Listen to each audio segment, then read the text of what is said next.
मंडळी, प्रत्येक महिन्यात संकष्टी चतुर्थीचे व्रत करण्यात येते. प्रत्येक गणेश भक्त या दिवशी उपवास करतो. पण तुम्हाला माहिती आहे का की या दिवशी उपवास चंद्रोदयानंतरच का सोडला जातो? चंद्र दर्शनानंतरच या व्रताची सांगता का करण्यात येते? चला तर जाणून घेऊया. मंडळी, एकदा शंकराची भेट घेण्यासाठी नारद मुनी कैलासावर गेले होते. त्यावेळी त्यांनी समवेत आणलेले एक अपूर्व असे फळ शंकरास अर्पण केले.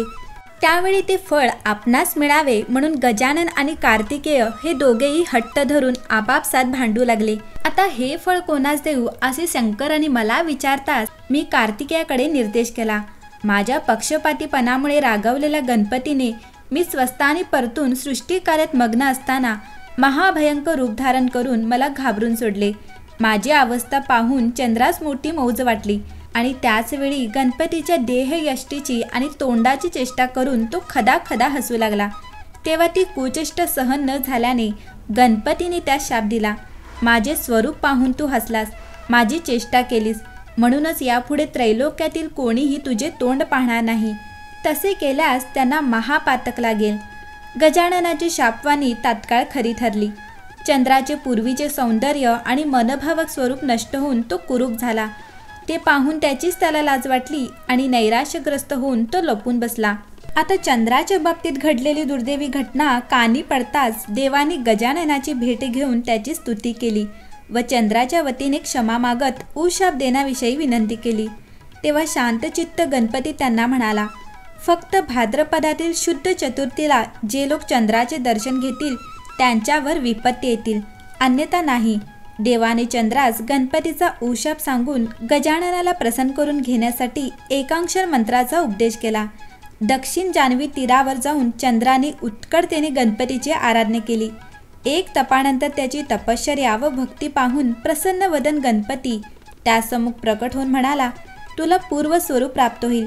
इतकेच नव्हे तर प्रत्येक संकष्ट चतुर्थीस तुझ्या दर्शनाशिवाय व्रताची सांगता होणार नाही. तुझी एक कला मी भूषण म्हणून माझ्या शिरावर धारण करतो. प्रत्येक शुद्ध द्वितीये सर्व लोक श्रद्धेने तुझे दर्शन घेतील. मात्र भाद्रपद चतुर्थीच्या दिवशी तुझ्या दर्शनाबाबत जे मी विधान केले आहे त्यात फरक पडणार नाही. त्या वराने चंद्रास तेज प्राप्त होऊन तो पूर्वीप्रमाणे आल्हाददायक दिसू लागला. ज्या स्थानी तपश्चर्या केली त्या ठिकाणी त्याने मस्तकावर चंद्राची कोर असलेली गणेश मूर्ती स्थापन केली. तेव्हापासून गणपतीस भालचंद्र नाव प्राप्त झाले आणि सिद्धी क्षेत्र या नावाने ते प्रसिद्ध झाले. मंडळी, आपल्या भारतीय धर्मात श्री गणेशाला विशेष महत्त्व आहे. बुद्धीचे देवता म्हणून गणपतीला पूजले जाते. गणेश पूजनाशिवाय कोणतेही धार्मिक कार्य असो किंवा शुभ कार्य पूर्ण होतच नाही. एकदंत विघ्नहर्ता अशा नावाने ओळखल्या जाणाऱ्या गणपतीला चतुर्थी तिथी समर्पित आहे. त्यानुसार 28 फेब्रुवारी 2024 रोजी संकष्टी चतुर्थी आहे.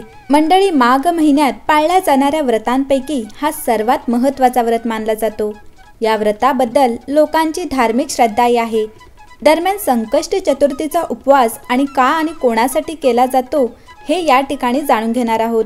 सोबतच हिंदू पूजा पद्धतीनुसार हे व्रत पाळण्याचे नियम देखील सांगणार आहोत. संकष्टी चतुर्थीच्या दिवशी उशिरा झोपू नये आणि उशिरा देखील उठू नये. या दिवशी सकाळी लवकर उठून आंघोळ करून स्वच्छ वस्त्र परिधान करून उपवास करावा. या दिवशी शुभ फळ मिळविण्यासाठी गणपती, माता पार्वती आणि भगवान शिव यांच्या मूर्ती पूजागृहात स्थापित कराव्यात. तसेच त्यांची यथायोग्य पूजा करावी. देवाची मूर्ती स्थापित केल्यानंतर त्याला गंगाजलाने स्नान घालावे. फळे, फुले, नैवेद्य, हार, अगरबत्ती इत्यादी अर्पण करावे. पूजेचे साहित्य अर्पण केल्यानंतर गजाननाची आरती करून या दिवशी त्यांना तिलक अर्पण करावे. संकष्टी चतुर्थीला दिवसभर उपवास केल्यानंतर उपवास करणाऱ्या माता तसेच मूल होऊ इच्छिणाऱ्या नवविवाहितांनी सायंकाळी चंद्रदेवाचे दर्शन घेऊन मुहूर्तानुसार उपवास सोडावा. या दिवशी उपवास करणाऱ्या महिलांनी काळे कपडे घालू नयेत. कोणत्याही शुभपूजेच्या वेळी काळा रंग परिधान करणे अशुभ मानले जाते. हे व्रत पाण्याशिवाय पाळले जाते. उपवासात अन्न आणि पाणी सेवन करू नये. मंडळी, बाप्पाला पितांबर अर्थात पिवळे वस्त्र प्रिय म्हणून उपवास सोडताना घरातले पुरुष पितांबर नेसतात. हाच नियम स्त्रियांना देखील पाळावा. उपवास सोडताना गणेश पूजेपूर्वी पिवळे वस्त्र परिधान करावे. तसे करणे शक्य नसेल तर निदान काळे वस्त्र तरी परिधान करू नये. ही बाब देखील लक्षात घ्यावी। मंडळी, संकष्टी चतुर्थी व्रत हे चंद्रदर्शन घेऊन मगच पूर्ण होते। त्या दिवशी चंद्रदर्शन घेतल्याशिवाय उपवास सोडू नये अशी शास्त्राची शिकवण आहे। हे चंद्रदर्शन घेताना चंद्राला दूध तांदूळाचा नैवेद्य दाखवून पाण्याने अर्घ्य द्यावे। ते पाणी आपल्याच पायावर पडणार नाही याची देखील काळजी घ्यावी।